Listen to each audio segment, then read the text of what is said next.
This material is made available to you by or on behalf of the University of Melbourne under Section 113P of the Copyright Act 1968. It may be subject to copyright. For more information, visit the University Copyright website. Okay.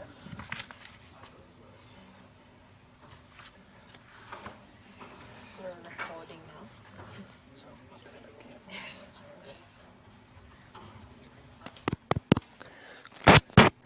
That doesn't seem to be. Is this on? Yeah, I put it on earlier. The lights on. Should be One moment. Okay. Alright, shall we make a start for today? I know we both look like foreign faces, so we'll do some quick introductions before Peter starts. So my name is Eileen Sim. Kusal has probably mentioned I'm in charge of the teaching for the property management component of this subject. And Kusal would continue on for the next few weeks, and then I'll come back starting from I think week 8 until the end of the semester. So you see me a lot more around the second half of the semester. And with us today we have Peter Northwood. He's here today as a guest lecturer on sustainable leases and the fundamentals behind leases. Peter has over 40 years of experience in commercial, industrial, and retail property management. And he loves working with young people, super kind, super nice guy. So let's welcome Peter here today to share with us. Thanks, Peter. Thank the you. floor is yours. Gee, what a rap. I know I can live up to that reputation. So, hello, everybody. Nobody spoke back to me. Hello. Good. So what I'm hoping we'll do over the next hour and 3/4 or hour and a half is to talk about leases, but I'd love it if you participated with me and asked questions or disagree with me if there's something that you don't agree with, okay? Because whilst I've been doing this for a fairly long time, it's important to me that we talk about what I'm talking about today. So lots of feedback, please. Otherwise it gets a bit boring. Is that okay? Good, excellent. So we talked about sustainable leases, and I guess one of the things we want to have a look at today is what is a sustainable lease? Now, what do we mean by sustainability? So a lease is a relationship between a landlord and a tenant where the landlord gives rights of possession, rights of exclusive possession for a defined period, and a tenant has an interest in the land, and it normally involves payment of rent.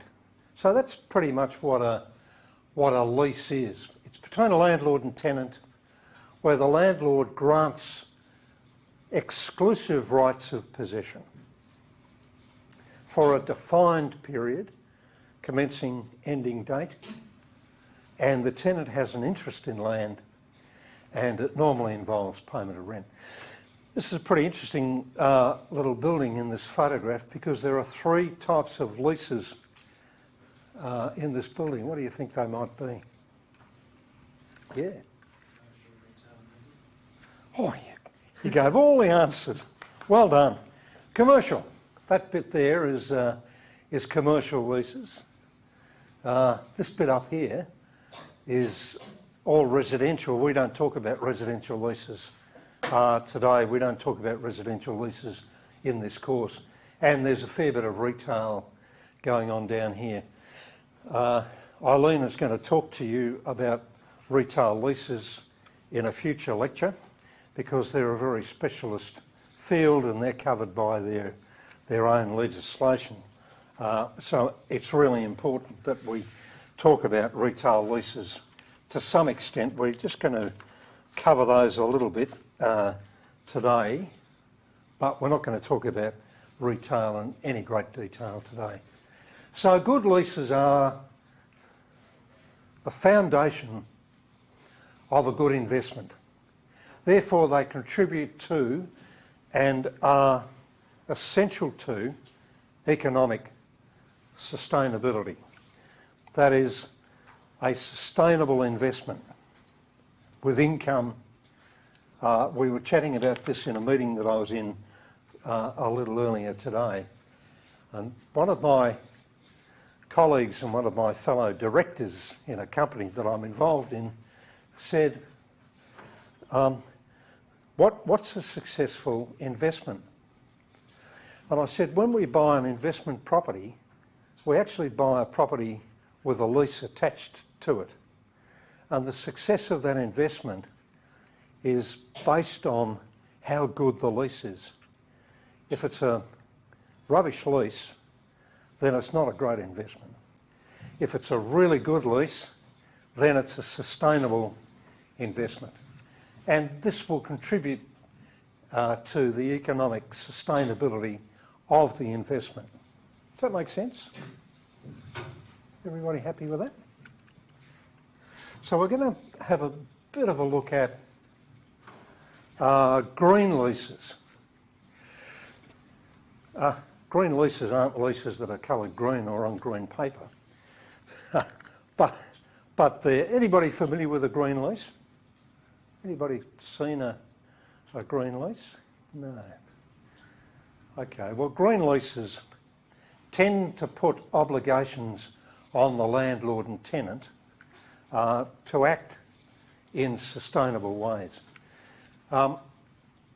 We're starting to see green leases popping up all over the place. But I'm not greatly, I should cover this microphone, I'm not greatly in favour of green leases because they tend to put obligations on landlords and tenants, and those obligations must be achievable. In other words, there's no point in putting obligations on an owner and a tenant if they're not achievable. And I think that there can be a conflict between economic sustainability, that is, how good is a lease economically, how good is it at returning an investment income, versus being an environmental sustainable lease. And I think there's a conflict there because green leases can be expensive leases for parties to comply with. Would you agree with that? Yeah. And as such, there's a bit of a conflict between the value of an investment and obligations to comply with green clauses.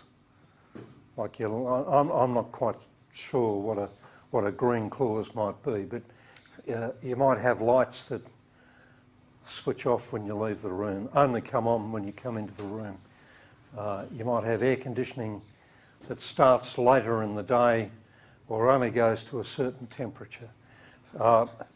You might find that there's a requirement in leases to only use sustainable materials in partitioning, you know, those sorts of things. T5 lighting or sustainable lighting can be quite expensive. So I reckon there's a bit of a conflict between those two. Does that make sense? And I just think we've got to be really careful about that. Investors tend to be pretty hard-headed and pretty shrewd with their investments. And if you've got a green lease that's putting a lot of obligation onto an investor, then there's a big opportunity for that investment to suffer. Does that make sense? Yeah. Anybody have a view on this? Anybody come across this in the past? So actually for the green requirements for the lease, is basically the typical requirements came from? Say that again. For the requirements of the green leases, Yeah. where is it come from? And what time has it been standard? Yeah, well, it's green clauses are clauses in the leases that will put obligations on both a landlord and a tenant. Does that make sense? Yeah, but how these requirements be defined? It has to be defined, determined Yeah. during the process of construction. Very good. Has anybody got any thoughts about that? How are the green requirements defined? Any thoughts? I'm an architect and worked on sustainable design development projects before. And I spent half of my time trying to explain to the developer that in the long term it would be more beneficial economically to sort of invest in the sustainable clauses. Thank you. So it's primarily from an organization like LEED or Graham or Green Star that they have these clauses that they say in order to achieve this 6-star rating you need to have this fixtures, this etc. Yes. So the leases actually specify how that's to be achieved. Is that? Yeah, but I don't understand because in the long term it's economically more sustainable. Yeah. Short term may not be. Yes. Higher initial investment costs. So, so there's a payback period in an investment cost, and that's generally a fairly long term, and that might be a 5-year or a 10-year period. And my dilemma, architect, is that, if I may, thank you, my dilemma is that a lease may be only for 5 years, and you may not be able to spread the lease over a long enough period to get that return. Thank you for that contribution. Are you happy with that? Yeah, I think so. So mostly actually it's correlating standard of the building, right? Say that again. I mean, basically the standard is closely related to the rating of the energy. Or Yes. Yeah. In fact, we're not going to talk about this to any great detail because I think we do a sustainability lecture. Yeah, Chris comes back first. Chris comes and talks about. Chris comes and talks about green stars. You know, the green stars being up to 6, I think. They probably go beyond that. And that's a star that's given on design, I think, isn't it? As opposed to a NABERS, which is a star given on performance. I think I'm pretty right. Yeah. So green stars, we're going to talk about, well, we're not, but in this course we're going to talk more about green stars and NABERS and beak. You might just, I put 2,500 square metres here. I think that might have now been reduced to 1,000 square metres, where you are dealing in a building, correct me if I'm wrong, when you're dealing in a building for sale or for lease, a commercial building, you need to have a NABERS rating and a beak for premises that are over, I think it's 1,000 square metres now. I think it's somewhere between 1,000 and 1,500, yeah. So just check that. I put 2,500 square metres, and that's what it used to be. I've just done a renewal of lease to one of the major banks for a client of mine in a building just a kilometre away from here, an office building that had a net lettable area of 3,700 square metres, and the tenancy to the bank was 1,700, I think, square metres. So we needed to get a NABERS rating done for that building for us to do this renewal of lease.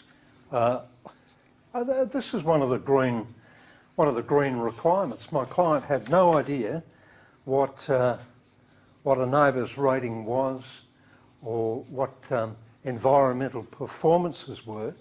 So we're starting to talk to investors and talk to landlords about green leases, and we're starting to understand them. I've been around in property for a fair time, and And this, like technology, this sort of challenges me a little bit, because I know the old days when a good investment was a good investment, and I tended to be a little bit in denial about green leases, and I apologise for that, but that's the way it is. I just want to talk to you for a moment about leases and licences. There are leases over here, and there are licences sometimes attached to leases.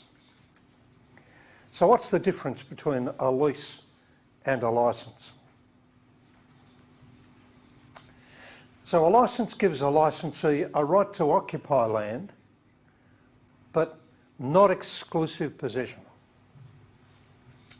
So a licensee has no ability, or should have no ability, to exclude others from the licensed area. So on this photograph up here, this is, who knows Station Pier? Anybody know Station Pier, Beacon Cove? You know where the Tasmanian ferry comes in every day? That's Station Pier. What we've got here is a whole bunch of restaurants on Station Pier, and we've got a restaurant behind here which is leased to the restaurant owner, to the restaurant operator, and we've got a licensed area out here. So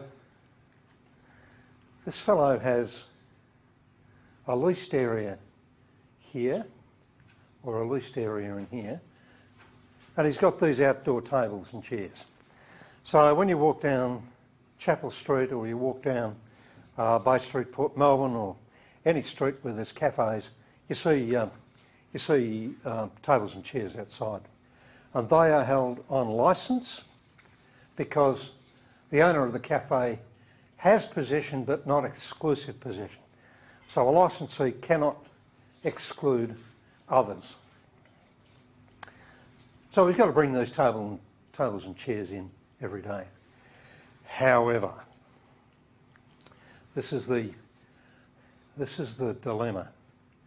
This fellow was a tenant of ours down at Station Pier, and he had a two-storey building which he'd fitted out, and he had a lease of equivalent to 90 years, a Crown lease. He had 20 plus 20 plus 20 plus 19.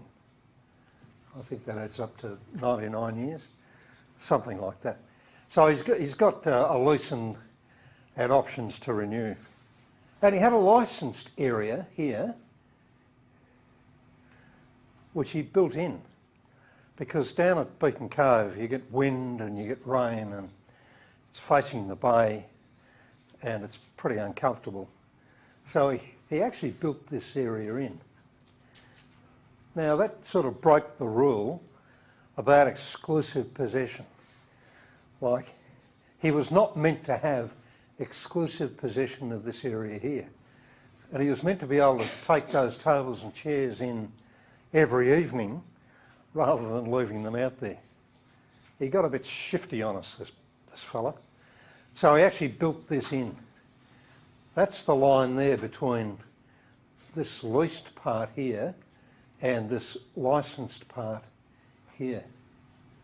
Now our problem was that our planning scheme down at Beacon Cove said that we could have up to 500 square metres of leased area.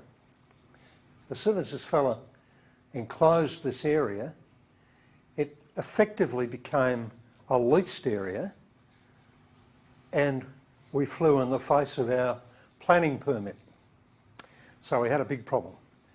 We had to go and change the planning permit to allow this to remain.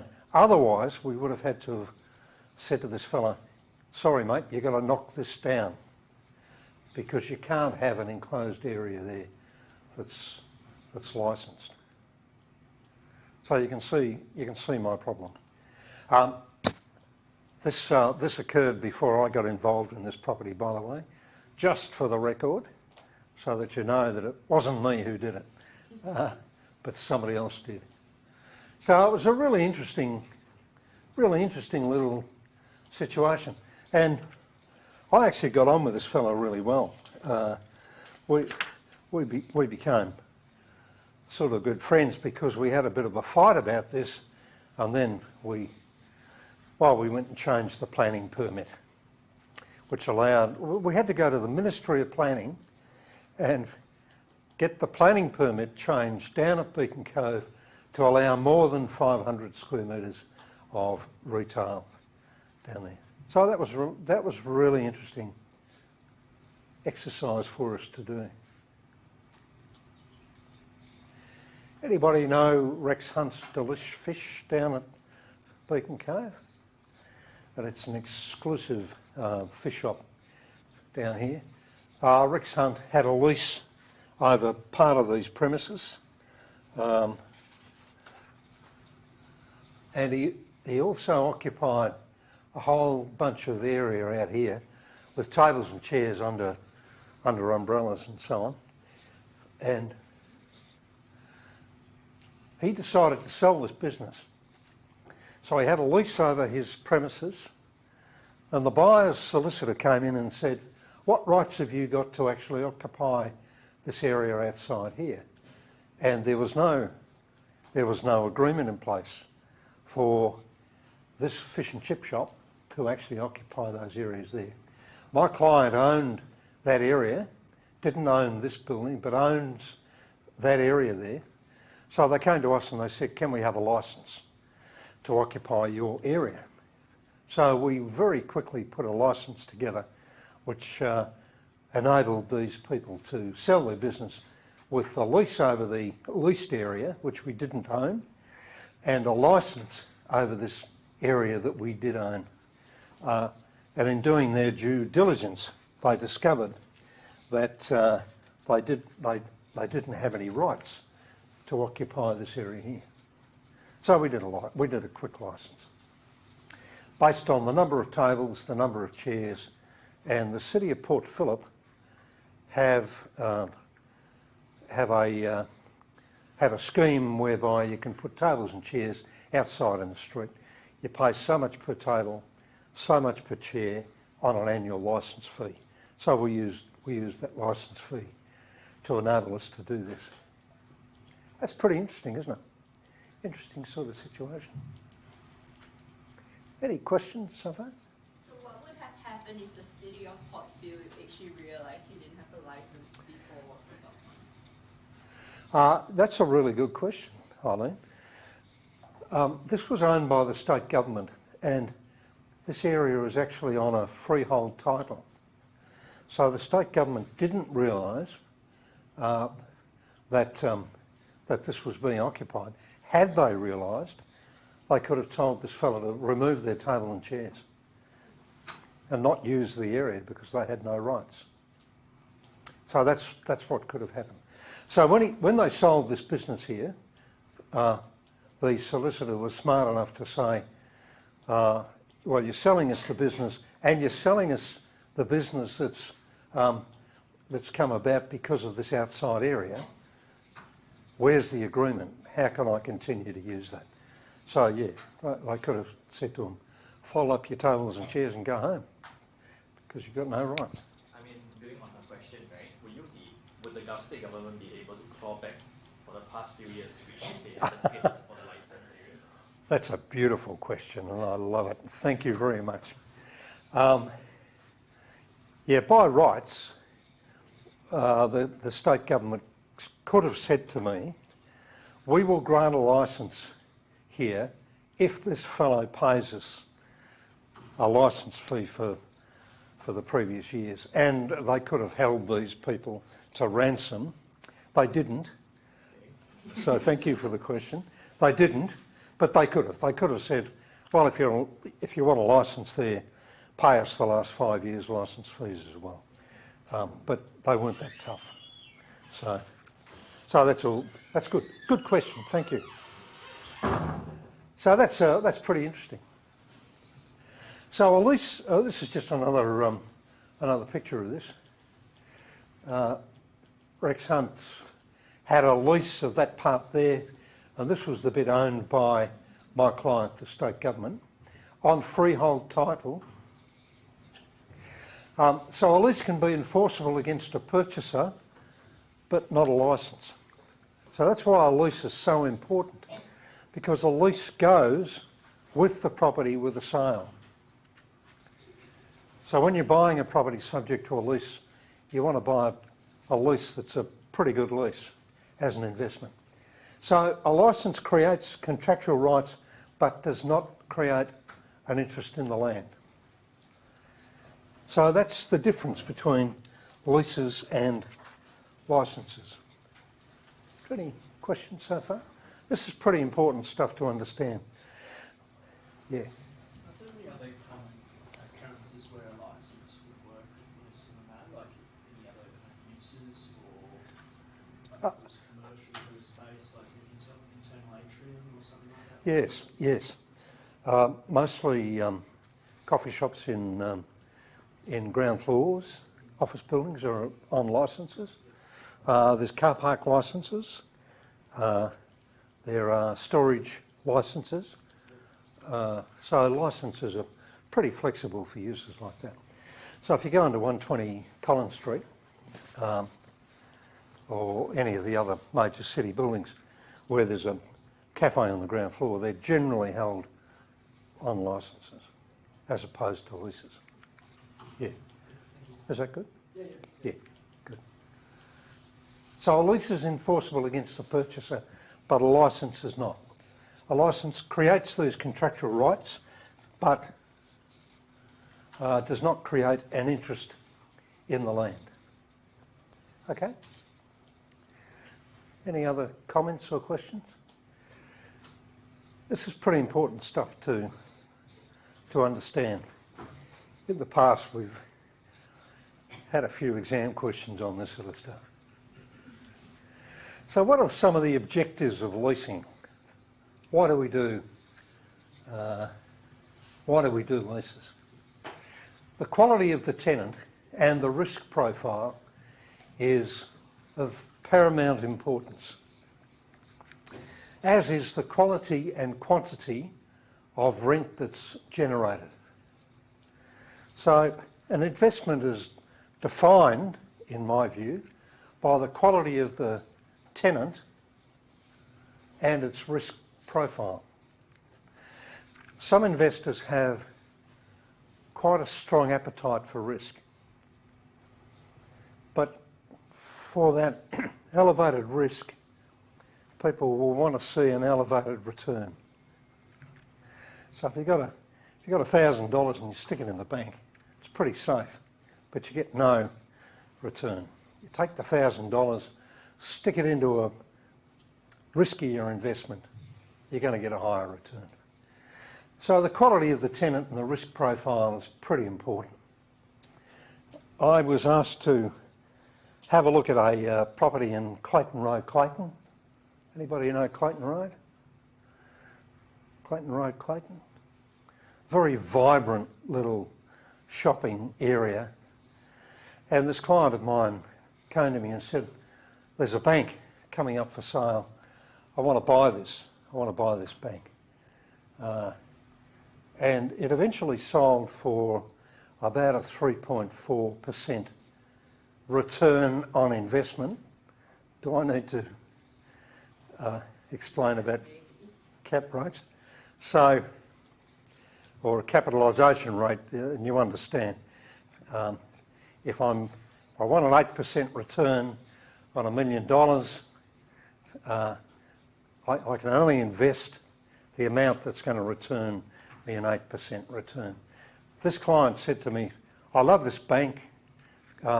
It's a ground floor bank. It's got a lease of, I think it had a lease of 5 years. It had a jiu-jitsu school upstairs on the first floor, which I wasn't excited about. I did some research and I found out that the bank was paying a rent that was over market value. And the reason they were was that the rent was going up by 3.5% each year over a base rent. There was a clause in the lease that said the rent can't go down. So every time they came to a market review, even though the market was less than the rent couldn't go down because the lease said that. So she said, well, I'm getting a really good return on this property. And I said, hang on, it's showing about a 3.5% yield on the value of the property. If it was at market rent, it would be even a less return. So I didn't recommend this investment to my client because whilst we had a really good quality of tenant, the quality and quantity of the rent generated was too high. It was above market. And at some stage, it was going to fall. So I gave her really good advice. And her accountant criticised my advice because he said, well, you should have bought this. It's a really good investment. And I said, well, it's not a really good investment because the rent's too high and the yield is too low. And anybody an accountant or a solicitor here before I insult accountants?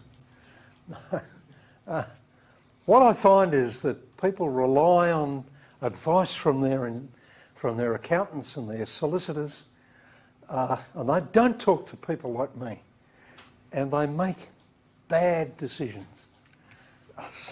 So that's what's really important. The quality of the landlord is really important, and the quality of the building management is really important. We were talking about a client that we have in our office this morning, and we were talking about this particular client who was a tenant of a building, and their landlord will not spend money on the building. So the tenant said, I want to move out of the building because I don't have a quality landlord. I have a rubbish landlord who's not going to spend any money on the building, and that doesn't project what I want my business to project. So rubbish landlord and not a good quality of building management. Economic and property cycles occur every few years. We had a situation back in the 80s, back in the early 90s, where there was a real downturn in the property market. I was selling at auction property for some of the banks at less than the bank's mortgage over the property. So the banks were coming to us in this really difficult downturn in the early 90s, and they were saying, sell this and get us our money back. And the banks might have been exposed for 50 or 60% of the value of the property. They just wanted to get as much as they could back. And this does happen. So I was selling property for less than the banks were exposed, much less than their value. Does that make sense? Yeah. These things do happen. I was in Kuala Lumpur back in the 90s and talking to some people about property in KL, and things were booming in Southeast Asia. And people were saying, we will not have a downturn. I said, but it happened to us. It happened to us in Australia. Our property market collapsed and people got into really serious trouble. And it was really hard for us. We had tenants in buildings who came to us and said, we cannot pay the rent. All we can afford to do is pay the operating costs of the building. Can we stay here? Can we have a rent holiday for a period of time? And it was better for us to keep a tenant in a building, not paying any rent, but paying the rates, paying the insurance, paying the outgoings, than to have the building vacant. Now that's pretty dramatic, isn't it? And that's what happened in this property cycle. And it does happen. believe me. You know, we're at the top of a cycle at the moment, but I've been around long enough to see these things happening. Is that okay? If I talk about these sad stories? Management of capital expenditure goes with the quality of landlord and the quality of building management. I used to work for a company called Investor Property Group. At one stage, Investor, INVESTA Property Group, was the largest commercial property owner in Australia. And Investor knew the value of capital investment, that is, replacing capital items on a regular basis. You will know about this. And planning to do that over a 10, 15, 20-year period is really important. So I reckon they're really the objectives of leasing. Economic sustainability. Lease terms and conditions can impact in a very direct way on the economic sustainability of property. I've already talked about that. Value added or liabilities incurred depending on how a lease is worded. Does the tenant pay a proportion of land tax? Does the tenant pay its share of outgoings? Leasing is can be a game of winners and losers. I don't like that. I think business is all about win-win situations. That's my view. When you get up from a table, you leave something on the table. That's my view of business.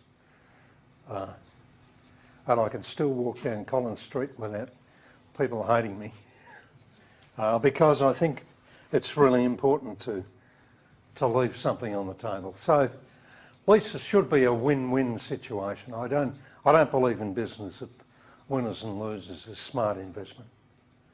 That's just my view. So there's many different types of leases. These can be categorised as commercial leases, industrial leases, retail leases, Crown leases. In Australia, the Crown is represented by the state governments. So the Crown is government-owned property.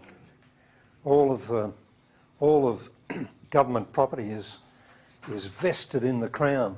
Her Majesty Elizabeth II, I think. Because we're attached to the British system, our head of state is the Queen in Britain. So it's still called Crown leases. If we became a republic, I don't know how that would work. But the state governments, New South Wales, Victoria, Western Australia, Tasmania, Queensland, South Australia, represent the Crown. So when you take a Crown lease of government-owned land, it's from the state government. Residential leases we're not going to bother talking about. I just wanted to go back and talk about this. The state government had a department called Major Projects Victoria, and Major Projects owned all of that area around Station Pier. The car park leading onto Station Pier and all of the restaurants and all of the foreshore was actually on freehold title. It wasn't Crown land, it was actually a freehold title. And one day we were looking at the freehold title, which went out into the bay. So the title was covered by all this water, and we saw this dot in the corner of one of the titles. It was an aerial photograph. And we thought, what's that dot? And it turned out that we actually owned this little beacon here, this little lighthouse sitting out in the middle of the bay. because it was on freehold land. It was on land with a title. And it came as a liability because it was likely to fall over. It was occupied by 100,000 seagulls and what seagulls leave behind. And so I went to the Port of Melbourne Corporation and I said, you guys used to own this. I think we should lease it to you, so you're responsible for it. And he laughed. The man just laughed at me. Oh, well, what, I got to lease that? Why would we lease that? Anyway, I leased that to the Port of Melbourne Authority for a short term until we could transfer it to them at $1 a year if we requested the rent. So that's one of the most interesting leases I've ever done. I leased this little lighthouse on Beacon Cove. I'm very proud to say I've done this. I really love it. I think it's great. Let's just have a quick look at the structure of leases.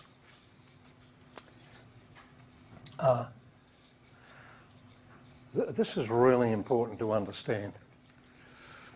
This is often an exam question. I used to set the exam, so I'd whack this in there. I'm not guaranteeing that it's still going to be there. A gross lease is rent including outgoings or building operating costs. That's why it's called gross. A net lease is rent plus outgoings. So a net tenant pays rent plus the operating costs of the building. Whereas a gross lease is where the tenant pays one amount and that's all they pay. They don't pay any other outgoings. Does that make sense? Gross lease includes outgoings. Net lease is rent plus outgoings.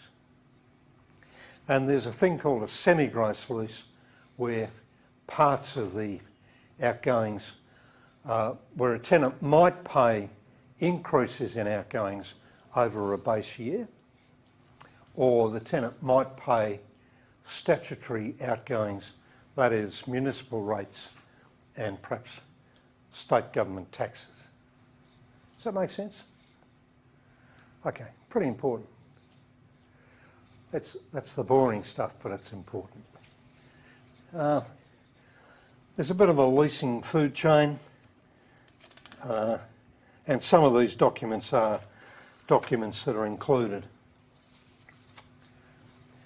Yeah. Just wanted to check, so if you are a tenant, would you prefer a gross lease including outgoings or would you prefer a net lease plus outgoings? Yeah, that's a really good question. Now the question is, would I prefer a gross lease including outgoings, or would I prefer a net lease with the tenant paying rent plus outgoings? Anybody have a view on this? Yeah. I don't know, but would it be net lease plus outgoings, so where the tenant would pay the authorities directly, so there's less managing on your behalf? Yep. Yep, that's a really good benefit. So the comment here was the tenant pays rates or, well, probably rates direct to a rating authority, so there's less administration. That's very true. There's other reasons why a net lease might be better, given that leases might be for 3 or 5 years, and you may only get a market review, say, every 5 years. So if you set a gross rent at the beginning of a term, and you have an allowance for, say, 3.5% increase every year, and the outgoings increase over the term of the lease more than 3.5%, then by the end of the lease you can be quite a way behind. Does that make sense? So you start with a gross lease at, say, $100, and that includes outgoings, and then you might increase that by 3.5% per annum, but the outgoings might go up, so the costs of running the building might go up over that period of time. Whereas with a net lease, you're actually charging the actual outgoings or costs. So there's no risk of losing out on increases in outgoings. That's my view. Gross leases are much, much easier to administer because you just get one payment. But there are disadvantages. Yeah, thank you for contributing. Any other questions or comment?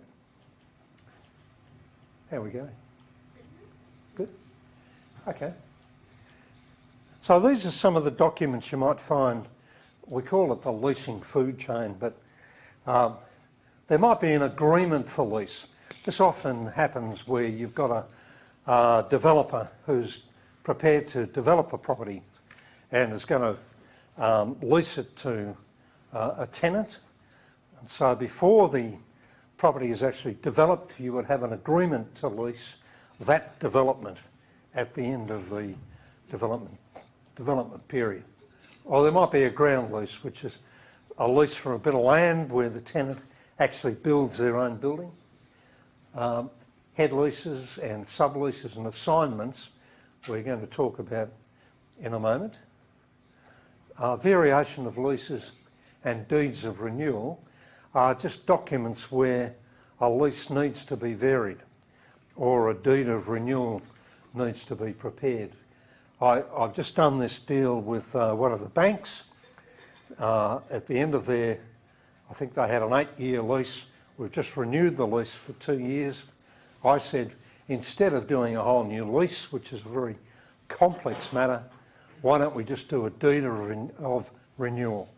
Because we'd agreed to extend the current lease by 2 years. So there was no need to do a new lease.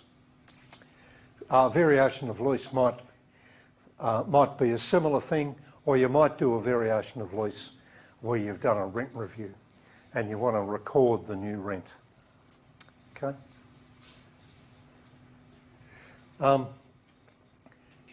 And some of the other associated documentation might be all of those: a fit-out deed, pre-lease occupancy licence.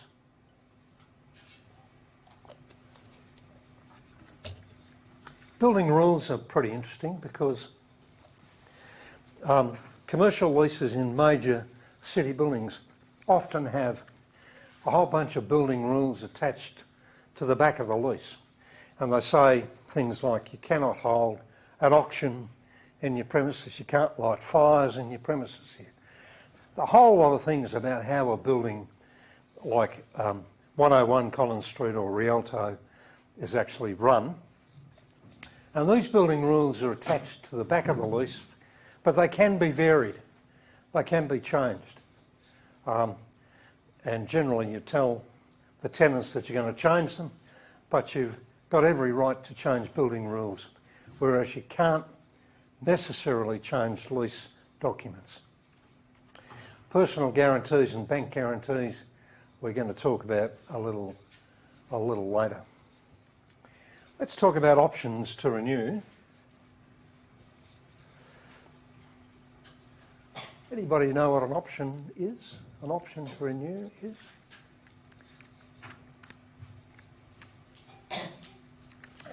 So leases are often for a period of time. 3 years, 5 years. And a tenant may have the option to renew that lease for a 3-year period or a 5-year period, or any other term that's agreed between the parties. Where a tenant breaches the lease during the term, options are usually not available.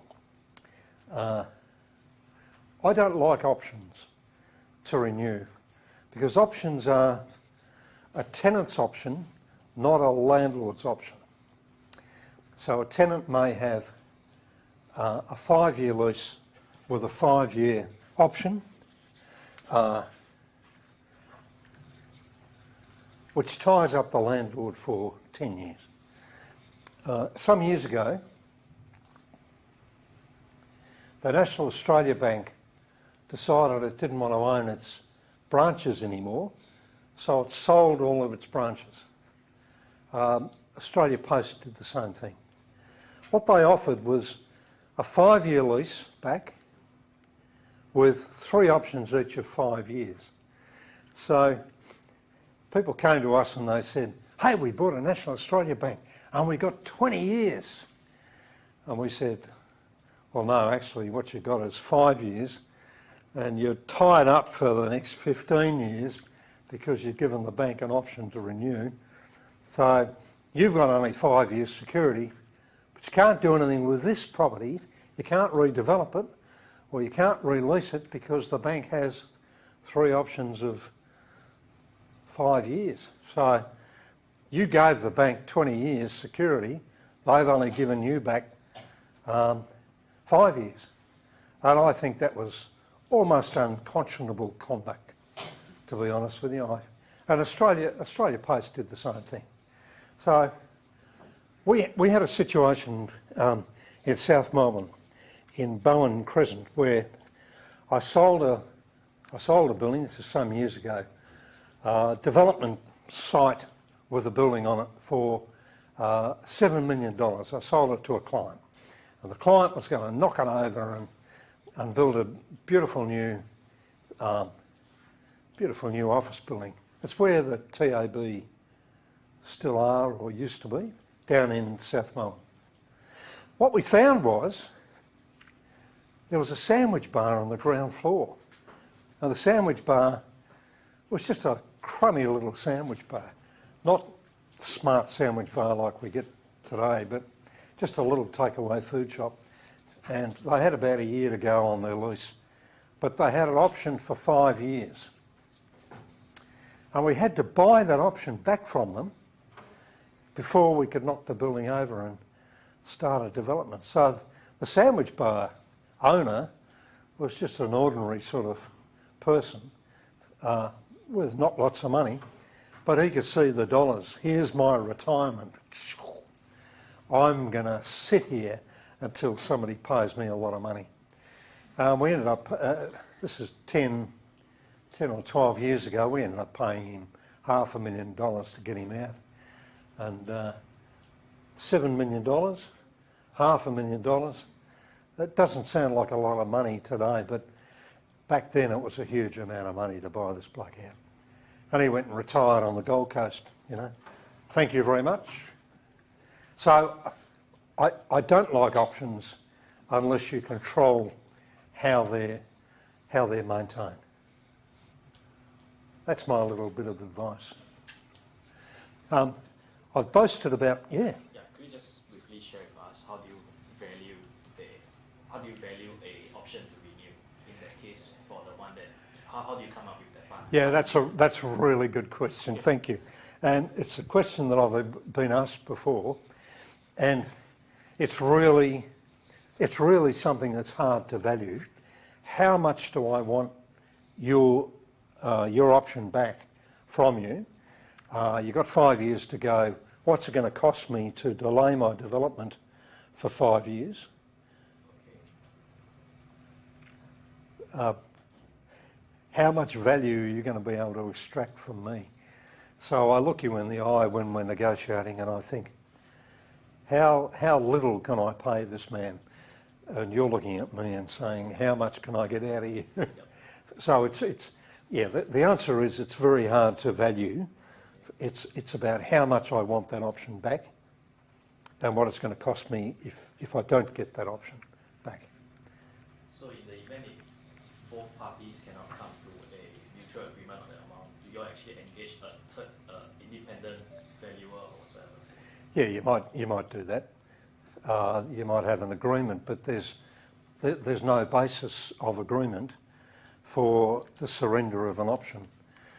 There's no necessary agreement to do that, so it really is a negotiation between parties. Yeah. Can you like sort of play a bit dirty and say, if you stay, I'm going to make your life really miserable, like in a way like that? Yeah. just thinking out loud. That might be part of the negotiation. I'm going to pull everything down around you, and I'm going to put a canvas cover over your roof, and I'm going to have a tractor parked out the front of your property every day. Yeah, I think you and I would get on. Well, I said before it's got to be win-win, doesn't it? Yeah. I think that's interesting. It's how hard do you play hardball?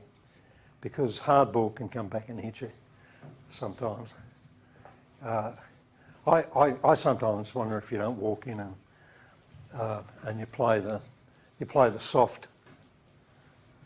Hey, look, I reckon I can tell. I reckon my client Eileen over here. I reckon she'll accept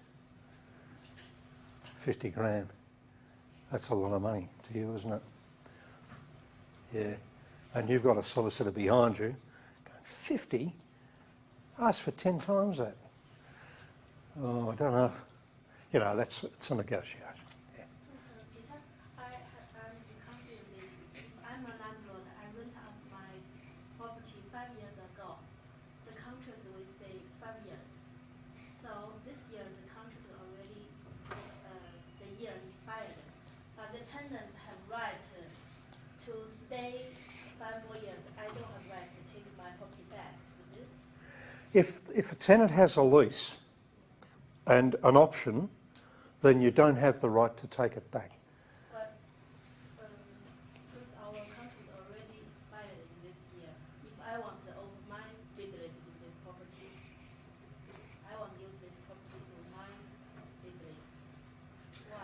If you have a lease, Already expired. if you've agreed on a lease to a party, then they have exclusive rights over your property for the term of the lease. And if they have an option to renew, then they have exclusive rights to occupy your property for the length of their lease. And if they exercise their option, they have a right to stay there for that period of time. That's why I've said I'm not keen on options. You have to give options. When I do the contract, I don't choose the option, right? Sorry? If I'm landlord, when I do contract, I don't give option for tenants. Just 5 years, just 5 years. Yeah, When the contract expired, when the renegotiation, yeah, you'll review or I take over it. yeah. But most commercial leases in office buildings will have a lease with at least an option for the same period. So this is my point. If you give me a lease with a 5-year option, then I've got a lease for 5 years with a 5-year option. Then I've got 10 years, but you've only got 5 years of my security. That's what options do. Does that make sense? I just feel like it's unfair. Come to me and you can seek private advice. I'm not expensive. Oh, yes, I am. Sorry. No, it's not fair. But most tenants will invest a lot of money in a fit-out in an office building.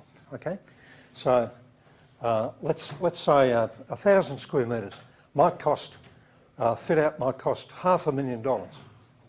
So a tenant wants to be able to write that off over a fairly long period of time. So a 5-year lease is good for most tenants because they can project what they're going to need for 5 years, gives them flexibility, but they've got the right to stay there for 10 years if the premises still suit them, to write off their investment over a 10-year period. That's one of the reasons that tenants like options. Yeah.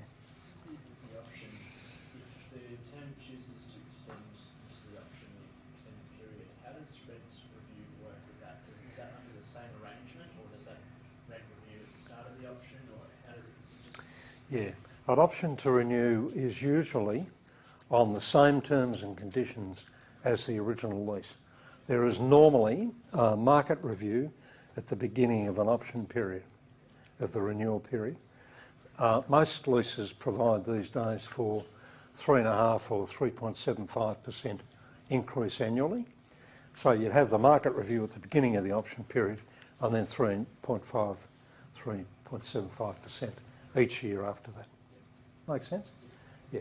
or you might build in a volatile market, you might build in a market review after 2.5 years in the original lease. But an option is a renewal on exactly the same terms and conditions, except for the option as the original lease. Make sense? Yeah. So then the key would be like the third bullet point. So as a landlord, you want to sneak in some clause that makes it ambiguous for you to be able to kick them out if you want. I like your thinking. You won't get away with it. Okay. You won't. Well, there is a clause that says where a tenant breaches the lease, sometimes tenants lose the right to an option. So I had a tenant down in, I won't tell you where, I had a tenant who had lots of options up to 50 years, and the tenant would not pay rent until we took out a notice of default. The rent was payable each quarter, and each quarter we had to take out a what we call a Section 146 notice, which is a notice of default, and that required the tenant to remedy that default. Otherwise, we could cancel the lease because the lease provided for that. That's the only circumstance where you're going to get out of that. So you've got to be really careful about issuing options. There was a question up here. So most leases include the option, or just office leases with the option to renew? Yeah, most leases, most commercial leases will have an option of the same period as the original lease. And for the reason that I explained over here, that's so that when a tenant spends a lot of money on its fit out, it has a longer period to write off that investment. So not include retail? No, retail leases can have options as well. Yeah, commercial, retail, industrial. Yeah, I use the term commercial meaning. Okay? So you get the message that I'm not greatly in favour of options, but I'm advising you as a landlord to only grant options where you have to. If I was acting for a room full of tenants, I'd say, go for the options, because they're really good. Yeah? How we go? Good? Okay.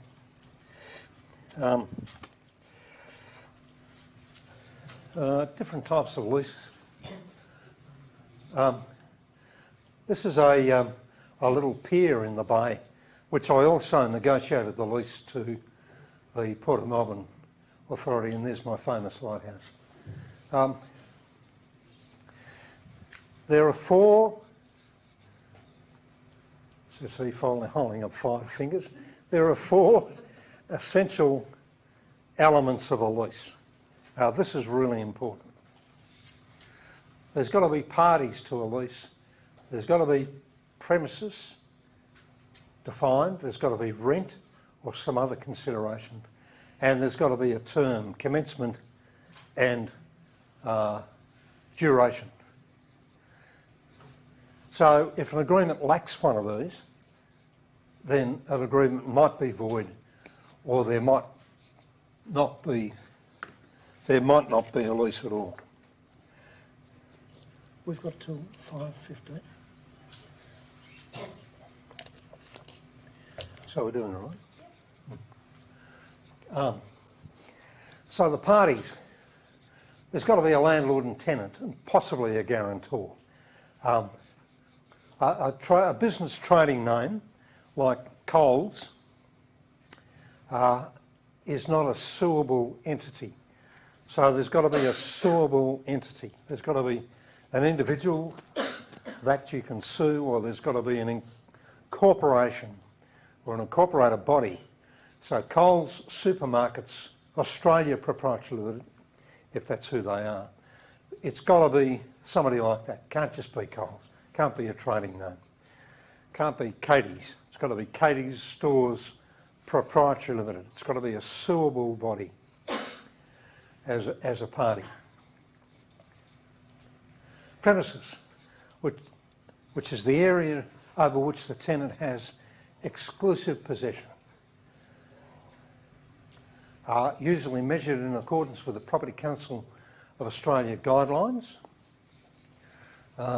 If in a shared building, must be clearly defined.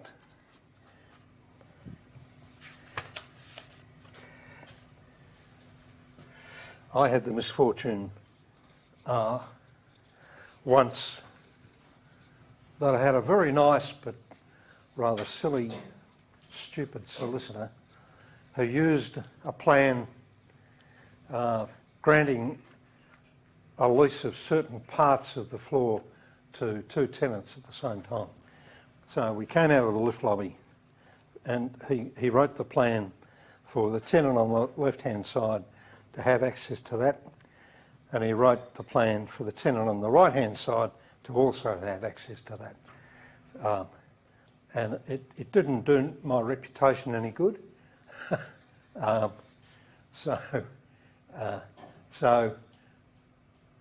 the area must be clearly defined for an accurate and plan that can't be argued.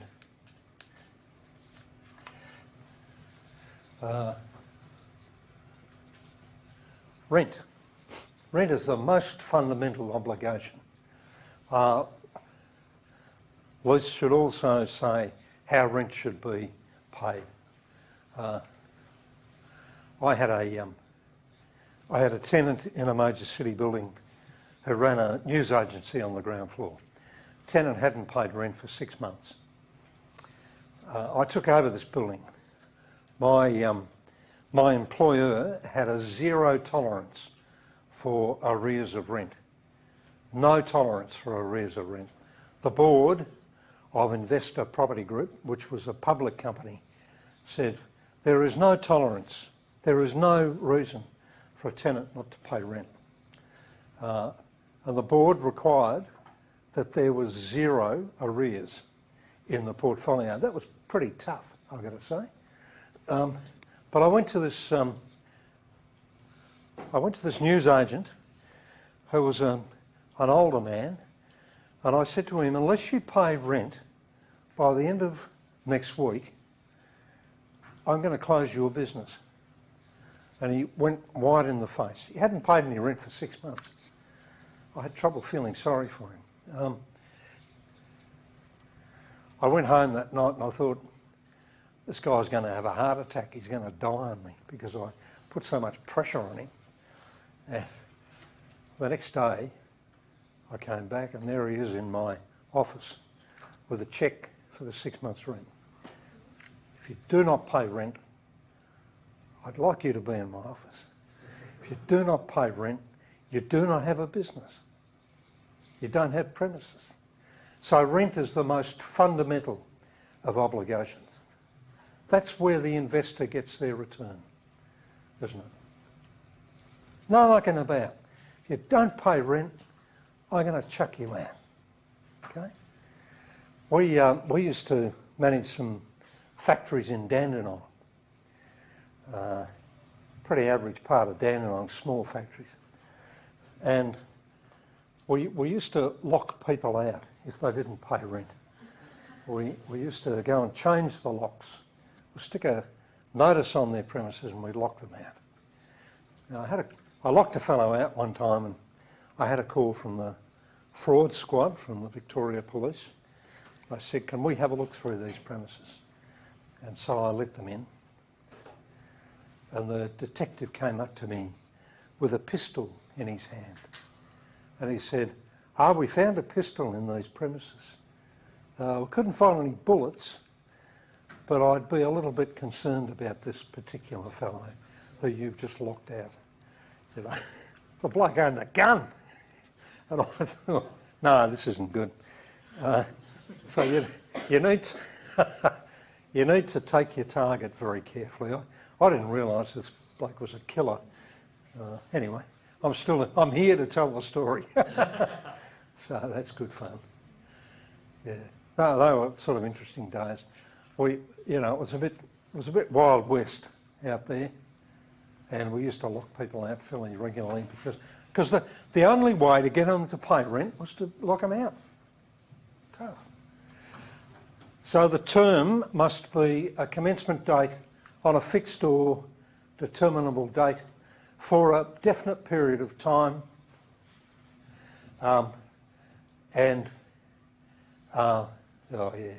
So it must have a start date, a period of time, and a completion date. So it's got to be for a real term. Under the Retail Leases Act, and you're going to learn more about this a bit later, a tenant under the Retail Leases Act is allowed a 5-year minimum term if they're a retail tenant, unless you go to the Small Business Commission and get a certificate saying that the tenant doesn't need 5 years. Okay, but you're going to talk more about that. Okay, let's talk about rent reviews. We've already discussed this a tiny bit.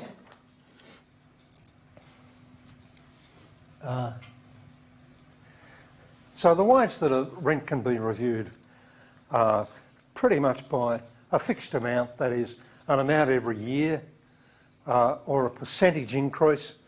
I've talked about 3.75% each year. That's sort of industry standard now. Or an index increase, like a consumer price index. In Australia, there are 2 consumer price indexes. There's the Melbourne All Groups, or there's the weighted average of the 8 capital cities. So if you've got a CPI review in your lease, you've got to specify which one. Is it Melbourne All Groups, or is it the weighted average of the 8 capital cities? Reviews other than market are usually automatic. Except for the retail leases, market reviews are often at the landlord's option, and time limits must be observed. I had a review in Nauru House, 80 Collins Street, of a solicitor, and I had the ability to review the rent 45 days before the review date, up to 45 days after the review date. So I had a 90-day window of opportunity to review the rent. So I sent the tenant, a solicitor, a review notice saying, we believe the rent is X amount of dollars. If you object to this, please come back to us within the time period. So the 90 days went and finished, and the tenant didn't object. So I went to the tenant and I said, thank you very much, you've agreed to the rent. That's very good. And they said, no, in fact, you haven't actually given us a notice of review within the time period. And under the terms of the lease, I hadn't actually given a rent review notice under the terms of the lease correctly in that 90-day period.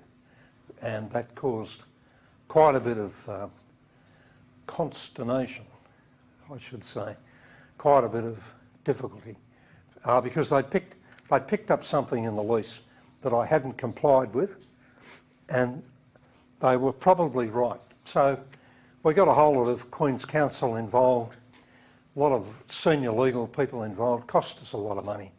My point is that time limits, if they are in leases, must be observed. Much better not to have a time limit for reviews in your lease, because they can cause too much trouble.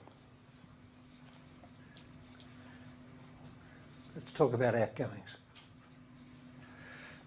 Outgoings are the cost of running a building. So outgoings can be direct outgoings or indirect outgoings. Direct outgoings include municipal and water rates, state land tax, insurance premiums, and electricity and that sort of stuff. In other words, direct costs to a tenant, a net lease tenant. Or they can be indirect outgoings, usually in multi-occupancy buildings. So indirect outgoings might include these whole lot of shared costs, like the cost of management, the cost of running air conditioning, the cost of lifts, security costs, all those sorts of things. So direct outgoings tend to be net leases. Indirect outgoings tend to be gross leases or major city buildings where there's a lot of tenants. Does that make sense? Good. Lease has got to be clear about the tenant's obligation and the method of calculation. Otherwise, you're going to end up having a bit of a fight. Okay? Just want to talk about assignments of lease. An assignment of lease is where a tenant wants to take all of its obligations and rights under a lease and assign it to another tenant. So you can actually assign your lease.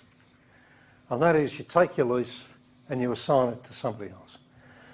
Often restaurants, cafes and food businesses build up their business and sell their business, and they then assign their lease. So assignments are pretty important to get right. So the assignment is the transfer of rights and obligations for the remainder of the term of the lease. The difference between assignment and subletting is that a sublease is the transfer of all or part of the premises for less than the remainder of the term. So let's say we lease this room. Was that a question? So is that like Airbnb? No, Airbnb is a very different thing. Airbnb is a... look, I'm not up to date with Airbnb. Well, I'm up to date, but the actual legal agreement is a bit like an apartment, a holiday apartment, or a hotel room, which come quite outside of leases. Is that okay? So you don't tend to find commercial property involved with Airbnb. Okay? The assignments and subletting are much more permanent arrangements. So an assignment is, I run a restaurant in Collins Street, and I build up the restaurant business, and you want to buy a restaurant. So you come to me, you say, Peter, I'm prepared to pay you X amount of dollars for your restaurant business, and I then assign my lease over to you. Okay? Or a sublease. Let's say we lease the whole of this room because we're not using all the chairs in here. Everybody moves to that side and we sublease that side of the room. And it's not for the whole term, it's for part of my term or the whole of my term less 1 day can be a sublease. But I'm still responsible for the lease if I have a subtenant. Whereas an assignment under the Retail Leases Act, I pass on all of my obligations. Okay? It's all about the tenant's strength and covenant. Covenant is an agreement. If I'm going to assign my lease, I never want to assign to a less strong tenant. So let's say you've got CBA Bank. Who would you rather have, CBA Bank as a lessee of your shop or Peter Northwood? Pretty obvious, isn't it? You'd rather have Peter... Oh, no. You'd rather have CBA Bank, wouldn't you, than me as your tenant, because they're a big corporation. So never assign a lease to a less strong covenant. And if you do, you might require extra security, like a bigger bank guarantee or a bigger bond or that sort of thing. Changes in shareholders in a corporate tenant, in a corporation, may constitute an assignment. So where you've got a firm of accountants or solicitors, where there's a change of shareholders or a change of partners, you may require to assign the lease because the original parties are not the same parties for the lease. Is that all good? Assignment's very tricky. Repairs and maintenance. This is the boring stuff. I don't talk much about this, but I should.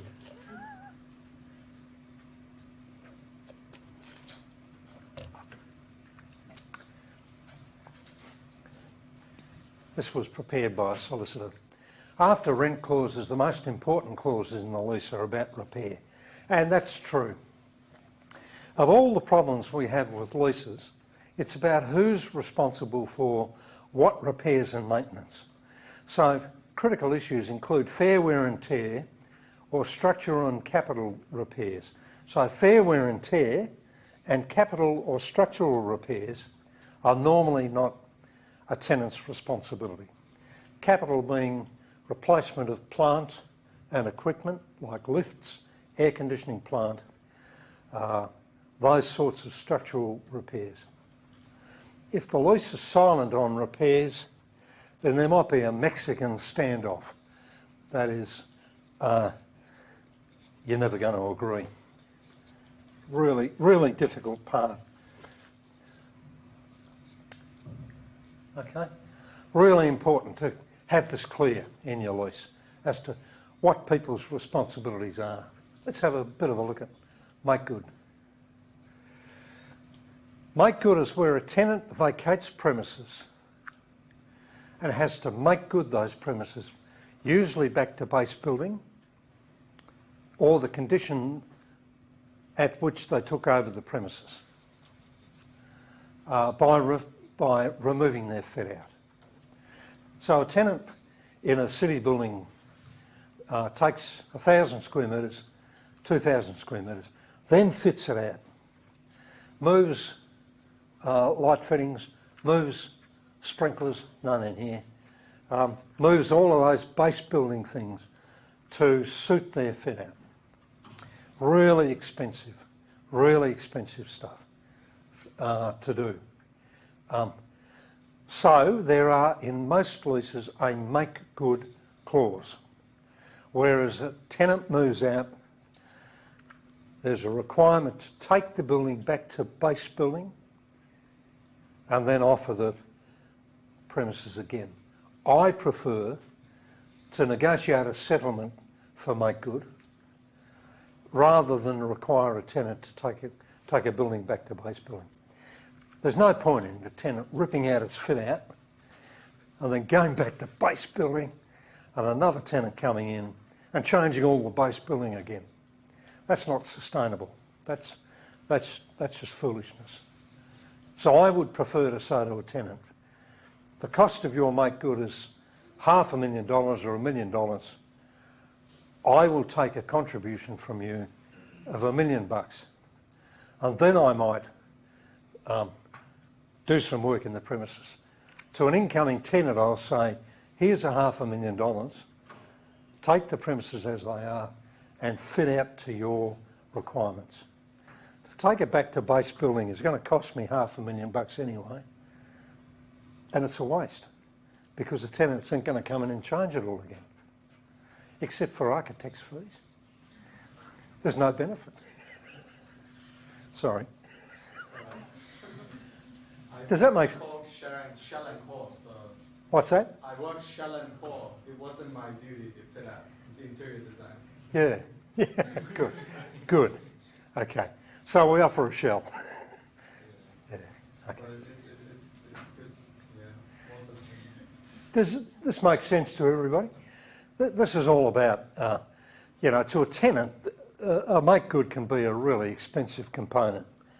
I had a situation in 120 Collins Street where we had a firm of solicitors, and the lease was very unclear about the tenant's make good obligations. So I sat down with a senior partner of this big firm of solicitors, and I negotiated a contribution of $400,000, which I thought was pretty good because the lease didn't specify. They had 4 floors in the building, so 400 grand was better than nothing. When we came to pull the building apart to take it back to base building, we found that under their library they had this structure supporting the library of steel struts supporting the floor above because of the weight of the books in the library. There went my 400,000 to pull that out. So what I thought was a smart negotiation turned out to be a joke on me because I didn't know about this. It was hidden by these walls. But anyway, you can only do what you can do. Make good is really important. One of the things that... I assume, like, especially with the corporate clients, like the CBA, they would require a base building, despite the fact that, like, it may sound like a better deal for them. Yeah, CBA will walk in, or NAB will walk in, and they'll want to start with a base building. But I mean, still, we'll negotiate. I'll say to them, for me to bring this back to base buildings $1 million, would you rather have the $1 million to put your fit out, or do you want me to take it back to base building? And generally, corporations will say, well, it makes sense for you to give me the $1 million rather than waste the time of taking it back to base building. But you're right, it's all about negotiation. Yeah. Okay, that's good. Okay, the other really important thing I think to talk about, got to 5, right? Okay. I've still got a couple of things I want to go through, so I'll go for another 15, 20 or so. Yeah. Guarantees are really important in leases. You can have third-party guarantees, you can have directors' guarantees, or you can have parent company guarantees. The benefit of getting guarantees is that the guarantor has a financial incentive to make sure they don't go broke. I've got a brother-in-law who's a Queen's Counsel, QC, senior solicitor. He owns nothing. His wife owns the house. His wife owns the cats. His wife owns the car. Like, sue me. So I'm not too sure about directors' guarantees. You know, partners of legal firms and accountants, smart directors, make sure their assets are in other people's hands. I owned a boat shed on the beach with a fellow one time, and he sold it without me knowing, and I sued him, and I won. But then I realised he was a discharged bankrupt and he had no assets. And he lived in a big house, and he had a boat and he had a car. They were all owned by his father and his wife and his kids, and I couldn't get to them. So, you know, directors' guarantees, not much good. I've taken off the sound effects. Did you notice? I'll put them back. We did this presentation last week and there were all sorts of horrible sound effects and ding. So I took them out. Bank guarantees are unconditional. Are promised by the bank to pay the landlord an amount of money on the happening of certain events. I have actually gone into a bank with a bank guarantee and said, I want the bank guarantee because the tenant has defaulted, and they handed me over the counter a bank cheque for the amount of the bank guarantee. The advantage of bank guarantees is the big advantage. Tenants are less likely to become insolvent. I've had liquidators come to me and say, you are a creditor, I want the bank guarantee. You can line up with every other creditor and they have no right to your bank guarantee. So the bank guarantee is ours. Liquidators, administrators, they cannot get the bank guarantee from you. Whereas I've had bonds where the liquidators come into me and said, I want the bond back, you are a creditor, you can line up with everybody else. So that's why bank guarantees are an essential as far as I'm concerned. Because liquidators, administrators, they can't get it. They can't get it. No. I said, no, it's mine. It's ours. Belongs to my client.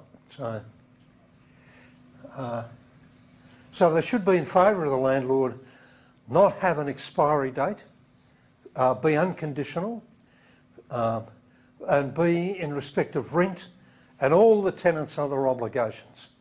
So cover rent, cover incentives, cover outgoings for a period of 18 months. I think that's really important. Security deposits, you can read all that by yourself. I don't like security deposits for the reason I said a moment ago. Insurance, pretty important. Insurance. I've got a story to tell you, which you're not going to believe.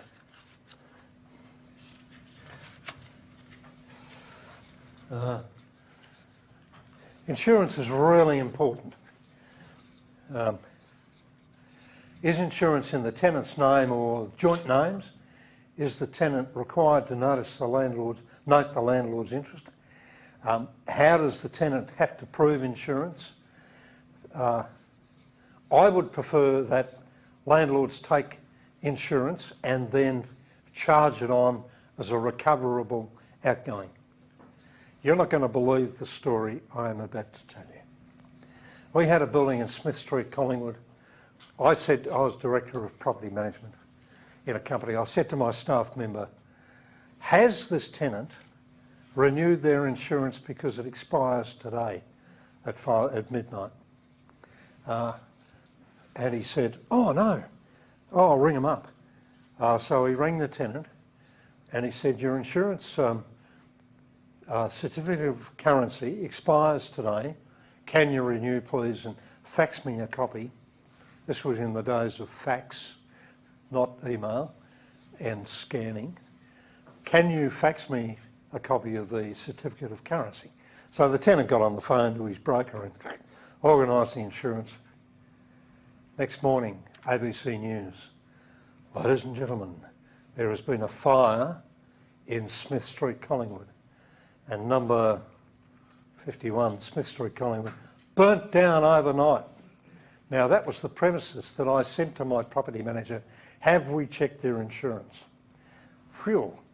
Now, you don't believe that story, do you? I'm just making it up. But it's a true story. That's why I would prefer that landlords actually take out the insurance and charge it on, because then you know that you're covered for insurance. Okay? Had we not checked this, the building would have burnt down, or it did burn down, or was severely destroyed by fire. The landlord could have sued us for negligence as his property manager. Okay? So I would prefer insurance is covered by landlords and we charge it on. Loss of rent insurance, industrial special risks, public liability, plate glass, all of those things need to be covered. So I've got a client who owns lots of property, his whole portfolio, big industrial, homemaker centres. He owns a Centrelink, really important. And so we cover for loss of rent, industrial special risks for 18 months. So we cover the loss of rent for 18 months and all of the costs for that period of time, because we reckon if it burns down, it's going to take us 18 months to recover. Okay. This is a clause tucked away in the back of most leases. Most of us don't really understand what it means, but what do you do if premises are destroyed or severely damaged? Often there's nothing in there that says the rent will abate or stop, and that the lease may not terminate. So there needs to be an agreement as to what happens whether if a building is damaged or destroyed. And it's the boring little tucked away stuff in the back of the lease that you don't think about. But boy, it's important if something happens. So I ought to talk about who's going to repair, is there an abatement of rent, and can we terminate? So it's very important to have this clear in case this happens, because it's a huge area of disagreement and fights. Permitted use. Much more important in food courts, because certain food operators will have a right to sell certain types of food. So pretty important. I had a mixed business on the ground floor of a major city building. He wanted to put an ATM into the front window of his premises. And what he didn't know, but I did, was that I was negotiating with the bank to lease several floors upstairs, and the bank would have wanted to put ATMs on the ground floor. So I said to this guy, sorry, you can't put an ATM in because it's not part of your permitted use. And this clause allowed me to say that to him. As it happened, I didn't end up leasing to the bank, but there you go. Just a couple of other little things. For sale and to lease notices, these are clauses that are tucked away in the back of leases. The landlord's usually entitled to put up notices for sale or for lease. But the lease needs to cover this sort of stuff. Otherwise there's arguments. Quiet enjoyment doesn't really mean quiet in the noise abatement sort of area, but it gives the tenant the right to uninterrupted possession of premises and recover damages if the landlord interferes with that right. I'll let you read the rest of that yourselves. Often where the tenant's not the only tenant of the building, the leases have got to set out how tenants will interact. So I'll let you read that yourselves as well. So in conclusion, you know, when you think about it, there are not too many long-term relationships in business. If you rent a hotel room, it's not a long-term relationship, except the person you're renting it with, perhaps. I probably shouldn't have said that. If you buy a car, there's no ongoing relationship. But, you know, in what other transaction do you create a long-term relationship? Therefore, in my view, sustaining relationships with your landlord is an incredibly important. Like, they're long-term relationships. They're 3 years if it's a 3-year lease. They're 5 years if it's a 5-year lease. That's a long-term relationship. And you can't go out for dinner with somebody and see if you like them. You know, it's a business relationship. So it's really important to take actions that sustain that relationship. I took out the clapping out of here too. I used to have clapping in these slides. But I thought, if you think I've been good enough, you'll clap anyway, but not yet. Thank you. Not quite yet. It's critical that people... my beautiful partner will say, did they clap? And I'll say, yeah. It's critical that people involved with leases have a firm grasp of lease fundamentals. What I hope I've done today is to give you some of the really salient, important parts of leases, because they are so important. So with this understanding, people can interact intelligently and work to achieve optimal commercial sustainable outcomes. I still think win-win is really important.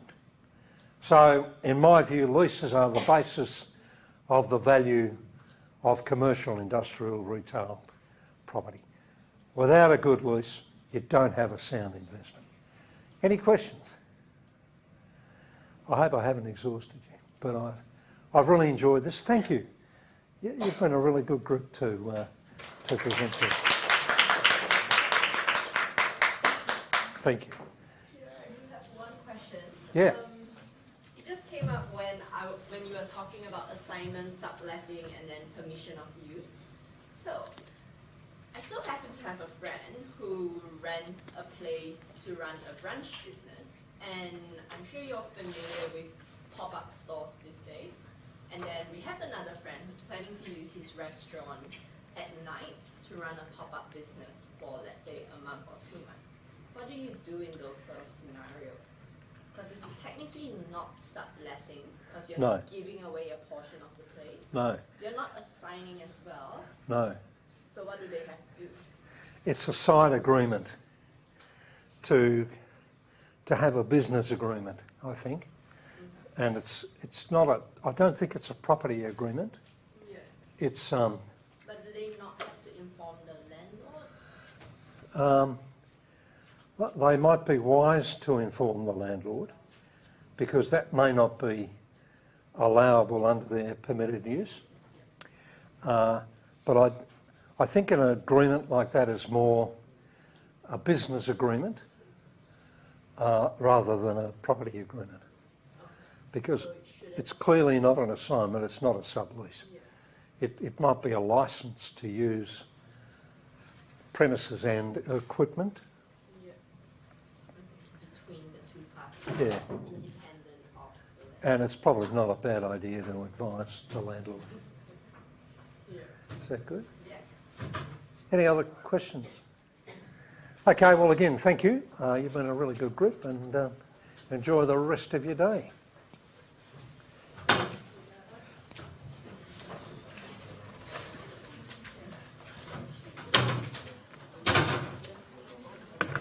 Oh, I meant to say, you don't need to bother. That's very kind of you. I meant to say, I'm happy with the bottle of wine you gave me the other day. Have you tried it? No, I haven't. No. Special wines like that, I wait until I have it. Good day. I have a question. As a Northwood property, I saw you guys are specializing on retail, particularly. Well, retail, commercial. And I have a bit of a knowledge of the Retail Leases Act. Mm-hmm. My question was about the retail market, because it's been disrupted with the e-commerce. Yeah. So now the CBRA just put this term retailtainment, like retail and entertainment. Yeah. What were your thoughts on that? Like, Yeah. I think you do a retail property management. Retail. oh, this is I was just reading this report by CBRE, and they put this term retailtainment, which is like to minimize the disruption with e-commerce, to sort of add the entertainment factor into retail. Yeah. To sort of I think retail has changed dramatically. I would be really concerned about retail as an investment, because the whole dynamic of Amazon and online retail and all of that sort of stuff, I think the bricks and mortar, Myer are a really good example. They're struggling. David Jones are struggling.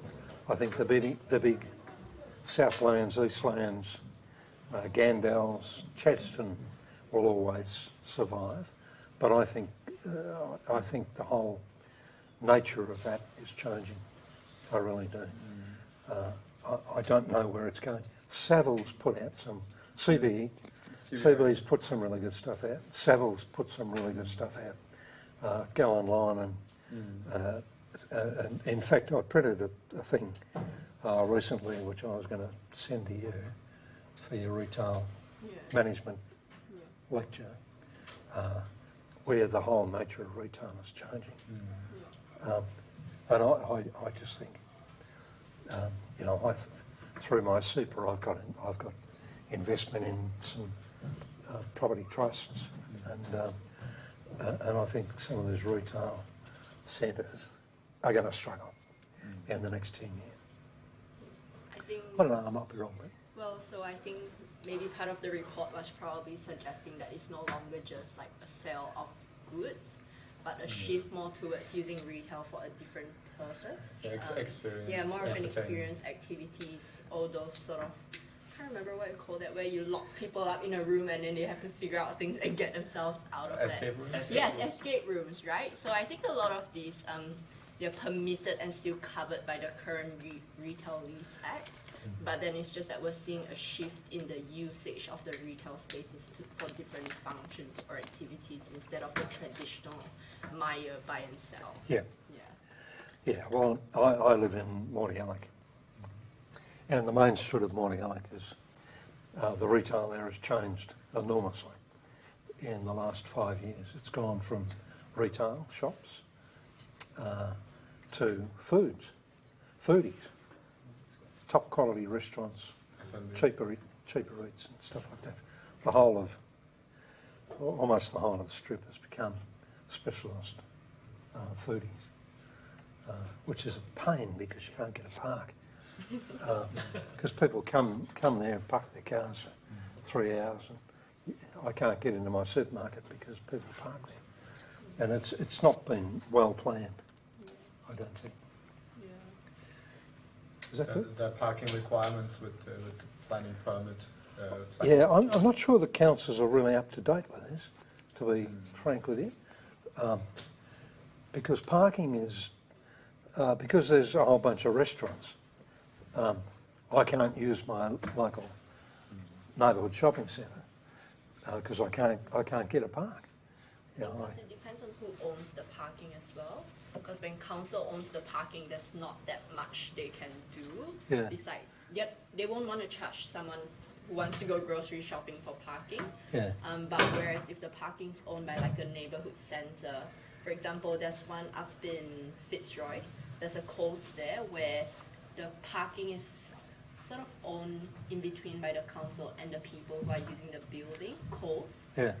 If you shop at Coles above $30, then you get free parking for like 2 hours. But then if you don't, then you pay them for parking. Yeah. So I think that's sort of the schemes that they've come up with at the moment. Yeah. Glen Waverley's a good example. I don't know if you know Glen Waverley, but Glen Waverley have required people to get a permit, to get a building permit to contribute to parking, and they build a 4-storey car park around the back of the shops, and that sort of alleviates that pressure. Park in the street. Yeah. Thanks, Peter. Good. Great lecture.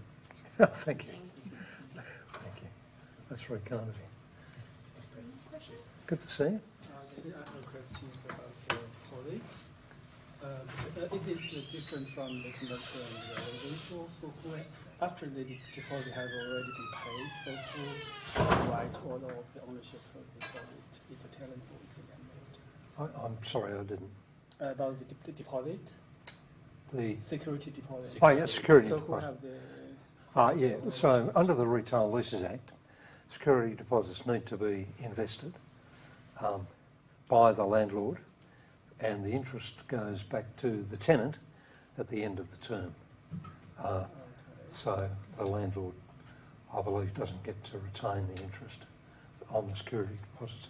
I don't like security deposits because liquidators can come in and say, you're a creditor, the same as everybody else who's owed money by this company. And if we're paying out 20 cents on the dollar, that's what you're going to get. And they can take your security deposit and make you a creditor. That's why I like bank guarantees. You're wearing a Quicksilver hat. Have you been up to Port Douglas? No. I've just come back from there, far north Queensland. Yeah. But actually, for the residential, it's different right now, right? Because the residential deposit will just go to the RTBA and basically it's the free. Well, it's not dissimilar. It's the same. It's pretty much the same. So it gets kept in a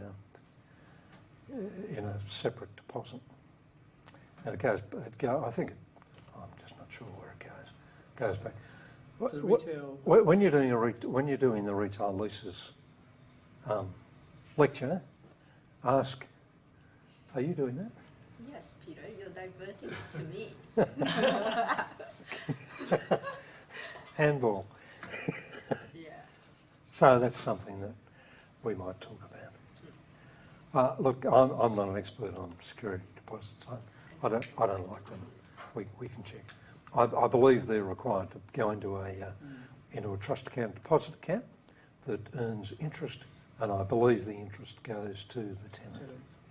Yeah, I was advised that recently by somebody. So, yeah, but I don't like security deposits because they're not secure. The thing for the retail is also.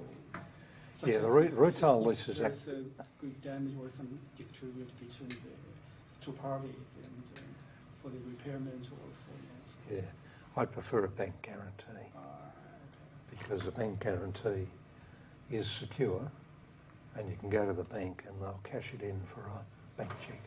But actually, also the bank guarantee the money is from the tenant, right? Which Yeah. means in advance the tenants will pay the money to the bank, and the bank will just offer the bank. It's a facility, so the tenant doesn't have to have the money.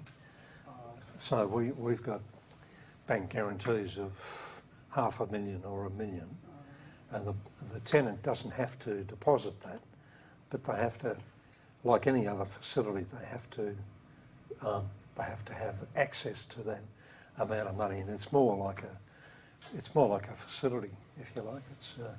It's like a loan. It's like an overdraft.